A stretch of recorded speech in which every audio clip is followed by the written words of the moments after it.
안녕하십니까, 김효석입니다. 이번 주 소개할 책은 대단한 베스트셀러 트렌드 코리아 2018을 소개합니다. 10주년 특별판이에요. 지난 12년간 한국인의 삶을 관통한 메가 트렌드는 무엇인가, 가장 중요한 트렌드를 짚었던 그런 책인데, 이제 10주년이 되면서 총정리한 거 아닌가. 그간에 나왔던 책들도 참 좋았지만 상당히 심의를 기울였다는 게 느껴지고요. 역시 나오자마자 베스트셀러가 됐죠. 이런 같은 제목으로 연도를 바꿔가면서 책을 낸다는 거 대단한 것 같습니다. 서문을 좀 먼저 소개해드리면, 꼬리가 몸통을 흔드는 혁명적 변화가 상시화되다라고 시작합니다. 책을 읽을 때 늘 서문은 주의 깊게 보셔야 되거든요. 이제 사변은 끊임없이 변화하는 상태로 존재한다. 현대 혁명이라고 하면 우리는 1789년 프랑스 혁명, 1848년 유럽 민주화 혁명, 혹은 1917년 러시아 혁명을 생각하는 경향이 있지만, 정확히 말하자면 오늘날은 모든 해가 혁명적이다 라고 합니다. 약 7만 년 전부터 오늘날까지 호모 사피엔스의 역사를 좀 되짚어보는 책 사피엔스에서 유발 하라리가 언급한 내용인데요. 이 하라리는요, 이 책에서 호모 사피엔스가 지구에서 가장 번성한 종으로 진화할 수 있었던 세 가지 혁명을 얘기해요. 7만 년 전에 인지혁명이 일어났고요. 약 12,000년 전에 농업혁명이 일어났고, 또 500년 전부터 과학혁명이 일어났습니다. 그런데 오늘날은요, 모든 해가 혁명이라는 거예요. 다시 말해서 인류의 긴 역사 전체와 맞먹는 혁명적 변화가 매년 일어나고 있다는 거죠. 물론 하라리 표현이 좀 과장되긴 했죠. 어떻게 매년 혁명일 수 있어요. 하지만 매년 우리 사회가 변하는 걸 보면 그럴 수도 있습니다. 작년 이맘때쯤 한번 돌이켜볼까요? 지금 한국의 경제, 정치, 사회 변화 짐작할 수 있었을까요? 특히 요즘에는 북핵이 그렇게 작년 연말만 해도 불안하고 전쟁 얘기가 나오고 사드가 날렸는데, 이제는 화해 모드, 평화의 모드, 사드도 지금 평화적으로 해결되고 좀 해빙기가 오고 있고요. 이런 걸 보면 이게 너무 급변을 해서 좀처럼 추측하기가 쉽지 않다는 걸 저도 느끼거든요. 자, 혁명적 변화가 상시화하는 시대적 흐름 속에서 우리는 2018년을 살고 있고요.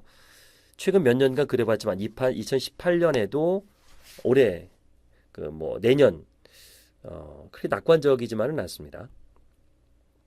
요즘 또 취업부터 시작해서 얼마 전에는 또 우리 공기에 암 발암 물질이 있는데 측정조차 되지 않는다. 이런 이야기들. 또 6월에는 지방자치단체 선거 어떻게 또 바뀔지, 지자체 선거가 일어나면 또 기존 지자체장들이 또 어떻게 또 나올지 궁금하고요. 또 스포츠 행사가 있죠. 월드컵, 러시아 월드컵, 또 아시안 게임이 예정돼 있고, 또 전기차 시장이 지금 불을 붙고 있고, 이런 것들. 또 영업도 굉장히 트렌디하고 있고, 빅데이터가 얘기 나오고 있고, 이런 것들을 얘기했을 때 꼬리가 몸통을 흔드는 한 해가 될 것이다. 제가 지금 녹음하고 있는 게 4월 초인데요. 벌써 이 3개월이라는 시간에 굉장히 많은 변화가 있었죠. 그리고 이 책에서 전망하는 것들이 많이 일어나고 있고요.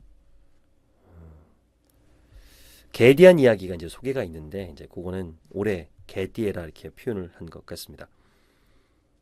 그리고 올해의 색을 오렌지색으로 표시를 하죠. 이 트렌드 코리아라는 책은 10년간 색상을 정해서 표지색으로 사용했는데, 2018년은 오렌지색을 골랐어요. 오렌지는 붉은색과 노란색을 합해서 나오죠. 원기, 만족, 유쾌, 적극 등을 상징합니다. 한마디로 약동의 색깔이에요. 불교 국가에서는 광명을 의미해서 승려복이나 사원의 색으로 많이 쓰죠. 서양에서는 헬로윈 파티에 호박을 연상시킨다고 해서 창의적이고 재미있는 색으로 통합니다. 오렌지색은요, 직관적인 반응과 관련이 좀 깊어요. 바로 꼬리를 흔드는 강아지와 같은 인상을 주고요. 또한 외향적이고 사회 친화적이고 또 좋은 색상이라 친근한 색상. 올해의 동물인 개와도 좀 잘 어울리는 것 같고요. 또 심리학으로 보면, 색채 심리학으로 보면 오렌지색은 긍정, 희망을 주고 활력을 다시 되찾도록 도와주는 역할을 하기 때문에 심리치료에 정신적인 스트레스로 상실감과 슬픔에 빠진 사람에게 권하는 색이기도 합니다. 그리고 2018년의 키워드를 보면 혼란과 불확실성 속에서 스스로 자아와 행복을 찾아가는 트렌드다라고 얘기를 해요. 2018년 어떤 큰 흐름 속에서 우리가 이것을 트렌드를 읽어나갈 수 있을까요? 글로벌 경제 위기 이후에 대한민국 소비 트렌드는 어떤 영향을 미쳤는지, 불경기 문제만은 아니고요. 새로운 기술들이 속속 등장하면서 새로운 트렌드가 계속 바뀌고 있는 것들을 이야기합니다. 쭉 넘어가서 제가 좀 그 관심 깊게 봤던 부분만 소개를 좀 해드릴게요. 나머지는 책을 이제 사서 보시면 되는데 이 책은 꼭 보셨으면 좋겠습니다. 우리 대한민국을 이해하는 또 소비 심리를 이해하는 정말 정리가 잘 된 책이고 이걸 이렇게 저렴한 가격에 내가 배울 수 있다는 것도 참 좋은 것 같아요. 자, 트렌드에 대한 이야기. 트렌드가 무엇인가부터 짚기 시작합니다. 트렌드는 무엇인가? 소수의 소비자들이 돌출 행동을 하는 것을 트렌드라고 부르지는 않아요. 트렌드는 다수의 소비자가 따르는 흐름이에요. 유행보다 더 대단한 거죠. 좀 더 대세적인 거죠. 왜 트렌드를 따를까요? 그 소비 행위가 가지고 있는 가치 때문인데요. 그런데 어떤 소비 가치에 대한 동조는 좀 빨리 사그러지고 또 다른 소비 가치에 대한 동조는 오랫동안 지속이 됩니다. 소비 가치는 시간을 두고 변화하기 때문입니다. 이상의 논의를 좀 정리하면 트렌드를 구성하는 요소는요. 동조하는 것들, 그 다음에 변화하지 않는 건 트렌드가 아니죠. 그리고 시간, 또 시간이 지나면서 변화하죠. 거기에 소비 가치가 있어야 돼요. 이 요소를 포함해야 트렌드라는 정의를 할 수 있습니다. 그래서 트렌드를 정리하면 일정 범위의 소비자들이 일정 범위예요. 일정 기간 동안에 동조하는 변화된 소비 가치. 그래서 이 정의에 입각해서 소비자의 동조와 그 지속 기간을 기준으로 본 넓은 의미의 트렌드는요. 마이크로 트렌드, 또 패드 트렌드, 메가 트렌드, 그보다 더 큰 문화까지도 유형화될 수 있죠. 문화까지도 트렌드라고 포함할 수도 있어요. 좀 더 큰 범위로 봤을 때 단기간에 소비자가 동조하는 변화를 이제 마이크로 트렌드라고 그래요. 마크 펠은요, 소비자의 일상에서 자주 일어나는 작은 변화의 조짐들을 마이크로 트렌드라고 불렀습니다. 구성원 수가 적거나 인습적 시각으로 인해서 상대적으로 눈에 잘 띄지 않는 집단의 새로운 마이크로 트렌드를 분석하면 새로운 시각으로 세상을 바라볼 수 있다는 겁니다. 마크 펠의 책 마이크로 트렌드를 보면 오늘날 세계에서 일어나는 변화는 어떤 거대한 힘의 의서가 아니라 레이더에도 포착되지 않을 만큼 작은 힘들에 의해서 움직이고 있다는 점을 지적합니다. 그게 아까 꼬리가 몸통을 흔든다라는 것 같은 맥락인 것 같은데요. 자, 마이크로 트렌드보다 좀 동조 범위가 넓고 시간이 좀 긴 걸 이제 패드라고 불러요. 패드, FAD, for a day, 하루 동안의 약자입니다. 그러니까 비교적 짧은 거죠. 사전적 의미인 변덕, 일시적 유행 등에서 추론할 수 있겠네요. 패드는 대부분 1년 이내로 비교적 짧게 존속하는 변화를 갖습니다. 흔히 유행을 트렌드로 번역하기도 하는데 사실 유행은 패드로 번역하는 것이 더 정확할 때가 많죠. 수도 있죠. 짧으면 한 시즌, 길어도 1년 정도면 또다시 변화한 것이 유행이기 때문입니다. 단순히 유행을 넘어서 1년에서 5년 정도 지속하면서 상당수 소비자들이 동조하는 움직임을 나타낼 때 우리는 비로소 이것을 트렌드라고 부릅니다. 트레이드 코리아에서 소개하는 이제 욜로, 작년에 이제 욜로 열풍이었죠. 또 일코노미가 1인 가치 이런 키워드, 이게 이제 트렌드의 범주에 드는 거죠. 이런 경우의 트렌드를 일반적으로 흔히 말하는 넓은 의미의 트렌드와 구분하기 위해서 좁은 의미의 트렌드 혹은 학술적 의미의 트렌드라고 지칭하기도 합니다. 더 나아가서 사회 대다수 사람들이 동조하면서 10년 이상 지속되는 경향을 이제 메가 트렌드라고 하고요. 메가 트렌드는 미래학자 존 나이스비트가 만든 용어로서 탈공업화 사회, 글로벌 경제, 분권화, 네트워크형 조직 등을 특징으로 하는 현대사회의 거대한 조류를 뜻합니다. 이런 현상이 단순히 한 영역의 트렌드에 그치지 않고요. 한 공동체의 사회경제 문화적인 거시적 변모를 수반할 때 우리는 메가 트렌드라는 이름을 붙일 수 있는 거죠. 이 메가 트렌드를 넘어서 30년 이상 지속이 된다. 그러니까 한 세대를 넘어서 지속이 된다. 이런 걸 이제 더 이상 트렌드라고 부르지 않고 이걸 이제 문화다 하죠. 문화다. 이 책에는 없지만 이게 두 세대가 넘어가면 이제 전통이 되지 않을까 이런 조심한 추측도 해봅니다. 대중 앞에서 떨리신다면, 목소리에 힘이 없다면, 자신감이 없다면, 말이 횡설수설하다면 OBM 스피치에서 배워보세요. 설득박사 김효석이 직접 만들었고요. 직접 지도합니다. 평생 AS 보장합니다. OBM 스피치로 오세요. 2018 트렌드 코리아 함께 하고 있습니다. 트렌드에 대한 이야기 배우고 있어요.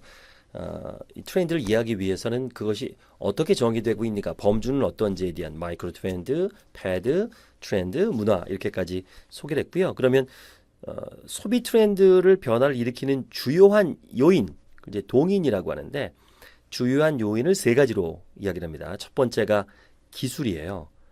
기술을 빼놓을 수 없겠죠. 기술이 발전하면서 트렌드가 바뀌죠.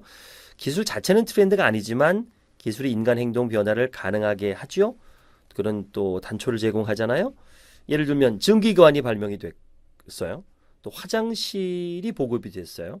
이런 기술 발전이 인간 생활에 많은 영향을 미치죠. 뭐 전기도 그렇고 컴퓨터, 스마트폰 이런 기술들이 트렌드를 만들죠. 소비를 만드니까.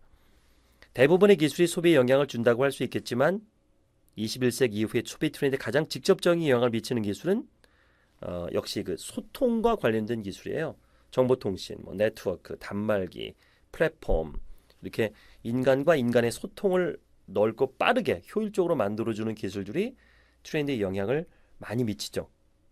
또 기본적으로 트렌드는요, 사람 간의 커뮤니케이션이기 때문에 그렇습니다. 그래서 트렌드 코리아의 트렌드 키워드 중에서 기술적인 것을 모아보면 대부분 소통과 관련된 것들이 많습니다. 2007년 트렌드 키워드는 이제 무선 통신의 진화가 있었고요. 앞으로 무선 모바일 통신 시대가 열릴 것이며 특히 DMB, 와이브로, HDPA 뭐 이런 기술들이 그때 이제 트렌드로 나왔죠. 지금은 이제 일상화 됐고요.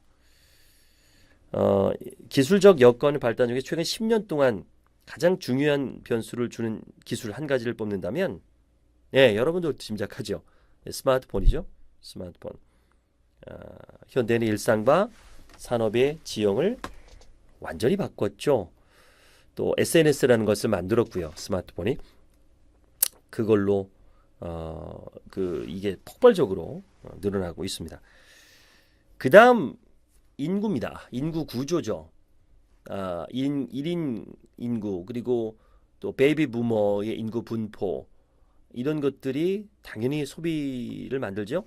나이에 따라서 달라지는 소비 트렌드 때문에 그렇죠. 또 1인 가구화도 그렇고요. 고령화라는 부분들 이것이 트렌드를 만들게 되죠. 고령화는 평균 수명이 연장되고 출산율이 감소하는 추세의 복합적인 결과입니다. 이것을 장기적으로 사회 인구 피라미드에서 노년층의 상대적 비중을 급속도로 늘어나게 하고요. 고령층 비중의 증가는 소비의 메가 트렌드의 양적 질적인 측면에 모두 영향을 미치게 됩니다. 양과 질, 이 고령화를 어떻게 우리가 대비하는가 이건 예상이 되는 건데요. 그걸 우리가 예상은 되는데 거기에 아직은 준비가 되지 않다는 느낌을 받게 돼요. 또 거기에 1인 가구 증가도 우리가 주목해야 되죠. 낮은 출산율, 소자녀화, 늦어지는 결혼 여기에 대한 많은 문화적인 요인들 또 자료들이 나오고 있습니다. 저도 관심을 좀 갖고 있어요. 1인 가구. 왜 1인 가구가 늘어나게 되는가. 거기에 따라서 당연히 소포장이라든가 혼자, 혼법, 혼술 거기에 대한 것들 또 가전제품도 그렇고 계속 바뀌게 되는 이 소비 트렌드를 있게 되겠죠. 현재 진행형입니다. 이런 것들은 고령화, 1인 가구화 이런 것을 대비해서 시장의 반응, 변화를 면밀히 조사를 해야 될 필요가 있습니다. 또 1인 가구의 범주는 어딘가 20대에서 80대 연령이다. 굉장히 길어요. 굉장히 넓습니다. 넓고 거기에 빈곤층, 고소득층까지 다양해요. 혼자 사는 사람들이 굉장히 부자도 많습니다.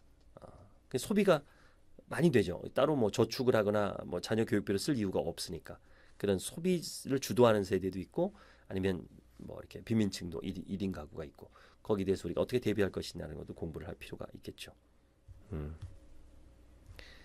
자 이렇게 기술 그리고 인구에 대한 이야기를 좀 해봤어요. 메가 트렌드를 형성하는 3대 요인, 중요 요인 중에 이제 경제를 빼놓을 수 없죠. 대팽창의 시대는 끝나고 공급 과잉의 시대에 접어든 지금 내일은 오늘보다 나아질 것이라는 전제가 무너지고 지금 바로 행복을 찾을 수 있는 소비가 득세한다. 욜로를 또 얘기하는데요. 경제는 마르크스 표현에 의하면 사회의 하부 구조예요. 하부 구조. 그 사회 안에 다른 구조들의 토대가 되는데 굳이 마르크스 용어를 빌려오지 않더라도 한 나라에 그리고 한 시점의 경제 상황이 그 나라 그 사회의 구성원에 미치는 영향은 엄청 크죠. 이 책에서 다루는 메가 트렌드는 소비에 관한 거예요. 소비는 구매를 통해서 발생을 하는 거고요. 구매는 소비자들의 소득에 의존하기 때문에 경제 상황은 소비 메가 트렌드에 아주 심각한 영향을 줄 수밖에 없습니다. 핵심은요. 근데 영향을 주는 건 알겠는데 어떻게 어느 정도까지 영향을 줄 것이냐는 거죠. 단기적으로 보면은 올해 경제 상황이 호경기냐 불경기냐에 따라서 트렌드에 영향을 미칩니다. 흔히 불경기에는 불황기에는 미니스커트, 립스틱, 소주 등이 잘 팔린다고 우리가 알고 있어요. 가계 가처분 소득이 줄어드는 시기에 비슷한 효용을 되도록 적은 비용으로 누리려고 하죠. 그러니까 립스틱 같은 경우는 그 립스틱 쪽에 포인트를 줘서 화장품 줄이는 거죠. 그리고 여성들의 사회 참여가 높아지면 당연히 립스틱을 바르고 나오기 때문에 그런 것들. 또 소주도 싸게 효율적으로 먹겠다라는 부분으로 우리가 예상을 할 수 있는 거죠. 자, 남성의 그 호경기는 어떻게 되느냐? 남성 패션 상품이 이제 잘 되고 럭셔리 상품이 잘 되고 새로운 카테고리의 신상품들이 인기를 끌겠죠. 대체로 당장 필요하지는 않지만 주머니가 두둑해지면 손길이 가는 상품들입니다. 가계 경제학에서 소비 탄력성이 높다고 알려진 상품들이 호경기에 더 잘 팔리는 경향이 있습니다. 자, 경제 상황은 이처럼 단기적인 소비 성향 또는 좁은 의미의 트렌드를 좌지우지하기도 하지만 장기적으로는 메가 트렌드에 영향을 미칩니다. 경제가 메가 트렌드에 주는 영향을 살펴보기 위해서는 지난 기간 동안의 경제 성장률 추이를 좀 보면 되겠죠. 자, 1960년대 이후의 GDP 성장률을 볼까요? 가장 먼저 눈에 띄는 점은 수차례 경제 위기를 겪으면서도 대한민국은 상당한 고도 성장을 누렸어요. 1차 원유 파동기가 있었고 2차 원유 파동기가 있었고 IMF 경제 위기가 있었고 세계 금융 위기 큰 출렁임을 겪기는 했는데 어느 정도 시간이 지나면 회복해서 1990년 이전까지 대략 10% 이상의 성장을 이뤘습니다. 하지만 50년간의 전체적 추세를 볼 때는 지속적으로 성장률은 하락하고 있고요. 이것은 대한민국 경제가 더 이상 고도 성장을 구가하는 그런 규모가 구가하는 하기에는 그 규모가 너무 커졌다는 거죠. 당연한 겁니다. 2008년에 세계 금융위기 이후에 세계 경제가 흔들리면서 수출주가 주도인 우리 경제도 함께 충격을 받은 것도 여기서 알 수 있는 겁니다. 자, 이런 성장률의 저하가 구조적이고 필연적인 결과라는 견해도 많습니다. 대표적인 주장이 이제 에릭 브린 열폰슨 교수의 기계화의 경주 이론입니다. 기계화 정보화의 여파로 투자의 증가와 고용의 증가를 초래하지 못한다는 거죠. 미국의 투자난가 데니얼 엘퍼트는 글로벌 경제가 수요 잉여의 시대에서 공급 과잉의 시대로 접어들었음을 지적했고요. 값싼 자본, 풍부한 노동, 급속한 기술의 공급이 수요를 압도함으로써 과거와 같은 고도 성장을 이루기 어렵다는 논리가 됩니다. 그러니까 장기적인 불황을 이제 우리는 대비를 해야 된다라는 얘기죠. 향후의 전략은 어떻게 가져갈 것이냐 노래는 뭐 별개로 하더라도 이런 저성장기죠. 특히 최근 성장률이 3%에 머물고 있는 상황에서는 이런 양적 변화와 함께 저성장이 초래하는 가치관의 질적 변화도 놓쳐서는 안 되는 거죠. 그게 바로 내일은 오늘보다 나아질 것이라는 전제가 이제는 더 이상 통하지 않는 거예요. 이제 아주 중요한 거거든요. 소득의 절대액이나 사회적 인프라의 수준은 최근 10년간의 대한민국보다 훨씬 양호합니다. 그럼에도 불구하고 수조론이 나오고 뭐 헬조선을 미치고 이런 것들은 더 이상 나아지지 않을 것이다라는 거. 그러면 소비 부분도 허리띠를 졸라매거나 참는 거죠. 또는 뭐 폭발적으로 그냥 참다 터져버리는 그런 것까지 나오게 되는 것. 이 3대적인 요인, 중요 요인. 기술, 인구, 경제적인 요인을 우리가 살펴본다면 트렌드를 예측할 수 있을 겁니다. 하나만 갖고 볼 수 있는 건 아니니까요. 뭐 워낙 이 책도 두껍습니다. 그래서 이걸 뭐 다 소개할 수는 없고요. 쭉 제가 넘기면서 눈에 띄고 기억나는 부분들 말씀드리겠습니다. 12년간의 이 변화를 놓고 썼기 때문에 참 대단한 것 같아요. 이게 이 데이터의 힘이고 꾸준함의 힘이지 않을까. 12년간 썼으니 얼마나 많은 노하우가 생겼겠어요. 같은 저자들이 혼자 쓴 것도 아니고 지금 많은 분들이 같이 썼는데 이 공전은 자칫 잘못하면 이 지저분해질 수 있는데 이것처럼 파워풀할 수 있고 다양할 수 있다는 생각이 듭니다. 개성 앞에 금기는 없다. 무너진 경계와 고정관념이라는 글에 눈에 띄네요. 자, 한국 사회는 비교적 규범이 어떻습니까? 강합니까? 약합니까? 좀 강한 사회죠. 우론적인 사람은 이러이러해야 된다는 묵시적인 규칙이 있었어요. 그러한 공동체의 제한에서 벗어나는 행동을 이제 금기시했습니다. 1980년대까지만 해도 머리카락 색을 바꿔서 염색하는 것은 좀 천하게 여겼던 것 같아요.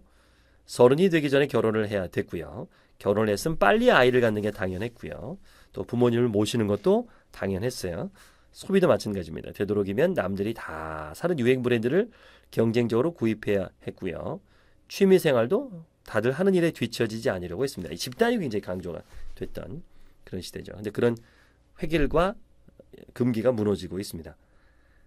2008년에 나는 나라는 키워드를 통해서 자기 정체성을 확실히 했고요.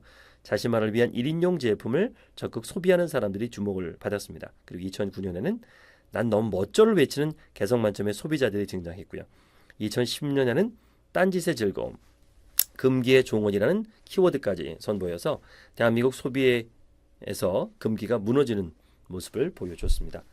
이후에 내 안에 내가 너무도 많아, 마이너, 세상 밖으로, 그리고 난세스 시대 2014년 참을 수 있는 스웨그의 가벼움, 그리고 2016년 취향의 공동체, 2017년 세상의 주변에서 나를 외치다, 2018년이네 이거는. 다양한 형태 변주되면서 개성 가득한 소비 세대의 등장을 보여줍니다. 소비뿐만 아니라 역할과 취향에 대한 고정관념도 변했죠. 아빠 같은 엄마, 또 엄마 같은 아빠 2009년. 이런 키워드에서 보듯이 가정생활과 자녀 양육에 확고했던 아빠와 엄마의 역할 부담이 유연해졌고요. 나이야 가라 2010년, 세대공감 대한민국 2012년, 2014년 어린아이 40대 같은 키워드에서 볼 수 있듯이 연령이나 성별에 따른 소비 취향의 형태, 이런 고정관념 이런 것이 깨졌습니다. 자, 이러니까 이제 개성 있는 소비가 강화되는 이유죠. 개인화, 거기 더 작아서 원자화된다. 이런 사회 구조를 볼 수 있습니다. 집단주의 규범이 개인적인 가치관에 자리를 내주면서 개성에 된 구성원들의 태도가 갈수록 관용적으로 변해가고 있는 거죠.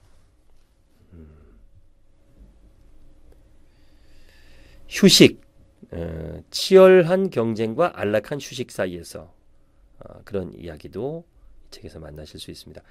자, 트렌드 코리아가 선정한 지난해 2017년 대한민국 10대 트렌드 상품, 요거 아는 거 중요하죠? 후보군 쭉 설명해 드렸고요. 설문조사 어떻게 했는지 했습니다. 쭉 가나다 순으로 10대 트렌드 상품 가나다 순으로 소개해 드립니다. 리뉴얼 과자, 그리고 무선 청소기, 그 다이슨이 뭐 난리였죠. 그 비싼데, 엄청 비싼데 잘 팔리나 봐요, 홈쇼핑에서. 또 VR 서비스 상품, 인터넷 전문랭, 카카오뱅크, 저도 이거 쓰고 있습니다. VR 저도 이거 쓰고 있습니다. 360도 카메라 2대나 있고요. VR 보는 것도 2개나 있어요. 인형 뽑기, 야 이거 엄청 많이 하죠. 인형 뽑기. 또 택시 운전사, 이게 뭐 영화를 얘기하는 겁니다. 진짜 택시 운전사를 얘기하는 게 아니고. 또 푸드트럭, 이게 법제화가 좀 많이 완화되면서 굉장히 많은 푸드트럭이 이제 문화 트렌드화 되고 있죠. 또 홈 트레이닝, 집에서 이제 뭐 연습하고 집에서 훈련하는 홈 트레이닝, 그리고 횡단보도 금은을막, 야 요거 좋더라고요. 저희 동네도 있는데 엄청 커요. 여기 동작구에서 처음 시작했다고 하더군요. 횡단보도 그늘막. 그리고 힐링 예능, 뭐 이효리 뭐부터 시작해서 윤식당, 이렇게 사실 부럽죠. 그렇게 제주도에서 일도 안 하고 그렇게 몇 달씩 있는 거, 이거 아무나 할 수 있는 거 아닌데. 또 윤식당도 그렇고, 그 경치 좋은데 그 유럽 가가지고 뭐 한 열흘 식당 하나요? 뭐 일주일 하나? 그런 부분들 이런 것들이 왜 이렇게 히트를 쳤는지를 아주 조목조목 잘 또 따져줬어요. 그래서 한 네 가지로 의미를 좀 구분했네요. 간편하게 즐기는 작은 재미, 뭐 리뉴얼 과자라든가 VR, 그리고 인형 뽑기, 푸드트럭, 그리고 홈 트레이닝 뭐 이런 것들이죠. 그리고 수요자 중심의 서비스, 리뉴얼 과자, 인터넷 뱅킹 전문은행, 그리고 횡단보도 그늘막, 이게 수요자 중심의 서비스를 얘기하는 거죠. 또 평범하고 소박한 일상의 가치, 리뉴얼 과자, 또 인형 뽑기, 택시 운전사 영화, 푸드트럭, 힐링 예능을 또 얘기하는 거고요. 또 라이프 스타일을 지원하는 기술에서 무선 정수기, 뭐 VR 서비스, 인터넷 전문은행, 뭐 이런 홈 트레이딩을 연결할 수 있네요. 리뉴얼 과자가 뭐냐면 요구르트 젤리, 그러니까 요구르트처럼 생긴데 젤리가 됐고, 또 수박 아이스바가 보통은 수박바가 위가 빨갛고 아래가 파란데 소비자들이 파란 게 더 맛있다 그래서 거꾸로 수박바가 나왔잖아요. 그런 리뉴얼하는 것들, 기존 과자들이 크게 유행이 됐죠. 히트 상품으로 선정을 했네요. 무선 청소기도 1인 맞벌이 증가로 효율적인 집안일을 하기 위해서 비싸도 제값할 수 있다면 사겠다라고 나오고 있고, VR도 아직 경험 안 해보신 분들은 해보세요. 저도 VR존 여기 제 학원 앞에 있어서 한번 해봤는데 재밌던데요. 재밌어요. 집에도 제가 VR로 가끔씩 이렇게 게임도 하고 아들과 함께 멀리 유럽 여행, 터키 이런데 여행 다닙니다. 이거 쓰면은 현재 물론 화질은 아직은 좀 부족한데 그래도 리얼해요. 그 전에 있는 것 같이 신기합니다. 인터넷 전문은행도 수수료도 싸고 가입도 편하고 또 무엇보다 보안이 편해요. 무슨 OTP 카드나 보안 카드 필요 없이 지문이나 간단한 이런 암호만으로도 돈을 보낼 수 있고요. 편하더라고요. 또 인형 뽑기가 왜 유행을 했을까? 그냥 팍팍한 현실 속에 가르고 간편한 패스트 성취감인 거 아닌가? 또 주머니 가벼운 청년들을 위해 소소한 재미 뽑기가 있는데 저도 인형 뽑기 한번 알아봤습니다. 그게 조작이 있습니다. 한 20번에 한 번 뽑을 수 있게. 그러니까 이게 손이 힘이 약해요. 조작을 하더군요. 안 하시는 게 좋은데 알고 나니까 못 하겠더라고요. 왜 택시 운전사가 그렇게 1000만을 넘겼을까라는 부분들, 또 푸드트럭에 대한 이야기. 접근성을 올리고 인증 욕구는 채워주고, 인증 욕구, 이런 SNS를 타고 퍼졌죠. 길거리 음식의 르네상스가 시작이 된 겁니다. 홈 트레이닝, 줄여서 홈트, 시장의 판도가 많이 바뀌었죠. 그래서 매트리스 매출이 엄청났대요. 요가 매트리스 매출이. 또 집에서도 전문 트레이닝이 가능하잖아요. 뭐 요즘 TV를 틀면 저도 유튜브를 틀어놓고 아내랑 20분간 운동을 했는데 괜찮더라고요. 시키는 대로. 조회수가 150만 원이 넘었어요. 150만 명. 나온 지 몇 기간 몇 달 안 됐는데 그럼 앞으로 그건 계속 봐야 되거든요. 본 걸 또 봐야 돼요. 운동을 할 때 이게 광고 수익이 괜찮습니다. 어마무지합니다. 가만히 영상만 하나 올려놓으면 따박따박 돈이 들어오니까 그런 수입들이 이런 홈 트레이닝 열풍을 불러일으킨 거 아닌가 생각이 듭니다. 2018 트렌드 코리아 소개하고 있습니다. 제가 또 영업 쪽 강의를 많이 하니까 세일즈 설득 강의를 하니까 영업에 관계된 키워드 Key to Success Sales, 영업의 시대가 온다. 이거 아주 눈에 확 띄죠. 빅데이터, 인공지능, O2O, 생체인식, 가상현실 등을 활용한 첨단 마케팅의 시대의 영업, 그 중에서도 가장 원초적인 인적 영업의 중요성이 갈수록 중요해지고 있죠.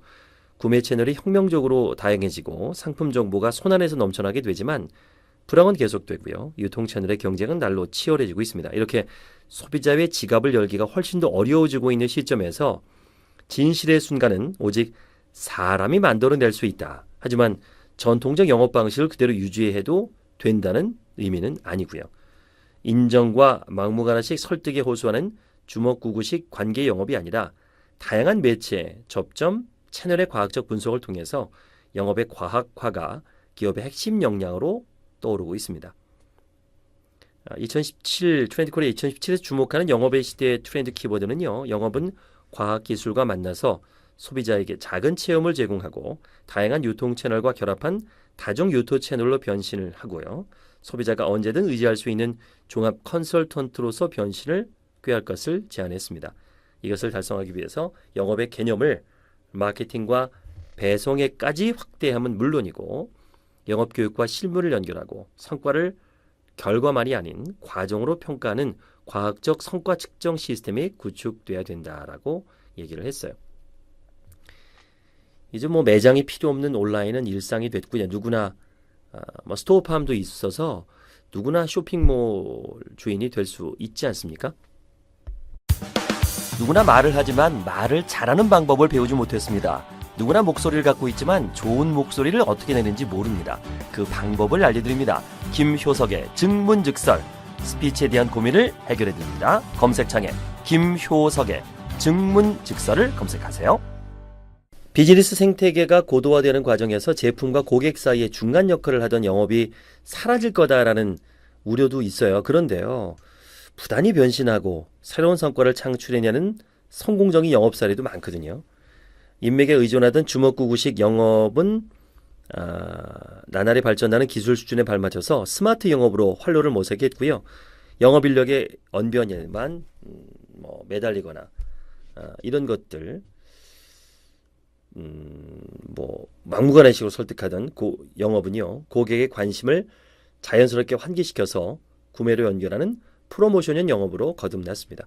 온라인 매장과 차별화를 꾀하고자 오프라인 매장만이 지닌 대면 상담 기능의 경쟁력을 높인 컨설팅형 영업은 실제 매출로 이어졌고요.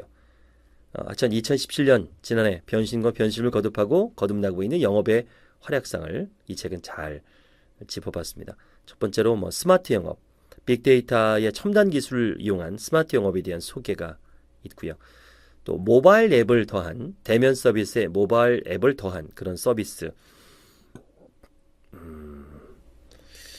LF가 선보인 이데일러 서비스는 이게 그런 게 있네. 이 사진 보니까 전문 재단사가 대형 밴을 개조해서 이걸 몰고 다니면서 맞춤형 슈트를 제작해 준대요.